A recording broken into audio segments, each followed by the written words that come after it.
আসসালামু আলাইকুম রহমতুল্লাহি ওয়া বারাকাতুহু। সুপ্রিয় বন্ধুগণ, আশা করি আল্লাহ তাআলার অশেষ রহমতে সবাই ভালো আছেন।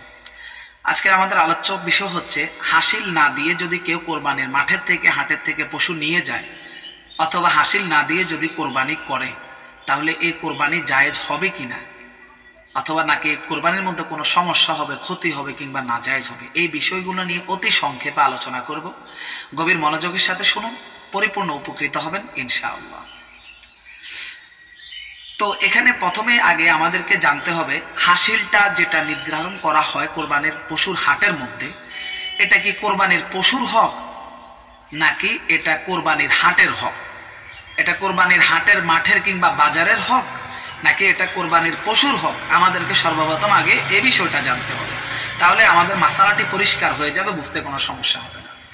তো এখানে কথা হচ্ছে যে হাসিলটা আসলে মূলত কোরবানির পশুর কোনো হক নয়।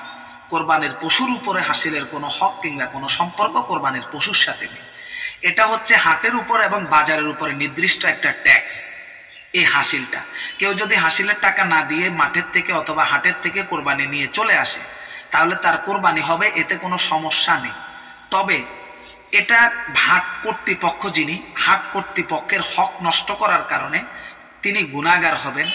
হাটের এবং বাজারের যে নির্দিষ্ট ট্যাক্সটি রয়েছে, এই ট্যাক্সটি আসলে যারা দাতা আছে, গ্রহীতা আছে, বাজারে যারা ক্রেতা বিক্রেতা আছে, তাদের সুবিধার্থে এই হাটের মধ্যে একটি ট্যাক্স নির্ধারণ করা আছে।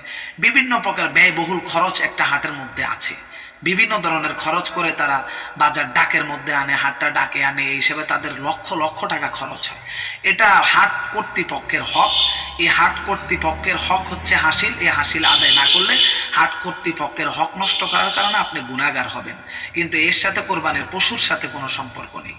এতে কোরবানি আপনার জায়েজ হয়ে যাবে, কোরবানি হালাল হবে, এতে কোনো সমস্যা নেই। তবে ওই ব্যক্তির হক নষ্ট করার কারণে আপনি গুনাহগার হবেন।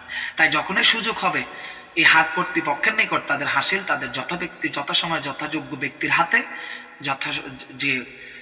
যে ব্যক্তি দায়িত্বে রয়েছেন তার নিকট অবশ্যই আমরা হাসিলটা পৌঁছানোর চেষ্টা আমাদেরকে অবশ্যই করতে হবে, না হলে আমাদেরকে গুনাহগার হতে হবে। এটাই হচ্ছে মূল মাসালা। হাসিল না দিলে কোরবানি হয়ে যাবে, কোরবানি জায়েজ হবে, কিন্তু ওই যে বাজার কর্তৃপক্ষের, যিনি বাজার ডাকে এনেছেন, যে সমস্ত লোকেরা রয়েছে, তাদের হক নষ্ট করার কারণে আপনি গুনাহগার হবেন, তবে আপনার কোরবানি হয়ে যাবে। ভাই, ভিডিওটি বাকি ভাইকে ইমানি দায়িত্ব মনে করে এখনই শেয়ার করে দিন, যে যেভাবে পারেন। ভালো লাগলে একটি লাইক করবেন, আর কমেন্টের মধ্যে যদি কোনো বিষয় গুরুত্বপূর্ণ জানার থাকে কমেন্ট করবেন। চ্যানেলের মধ্যে যদি নতুন হন, নিয়মিত আমাদের প্রত্যেকটি ইসলামিক আলোচনা এবং আপডেট পাওয়ার জন্য চ্যানেলটি এখনই সাবস্ক্রাইব করুন। আগামী কোনো পর্বে দেখা হবে, সে পর্যন্ত আল্লাহ সবাইকে ভালো রাখুক, সুস্থ রাখুক।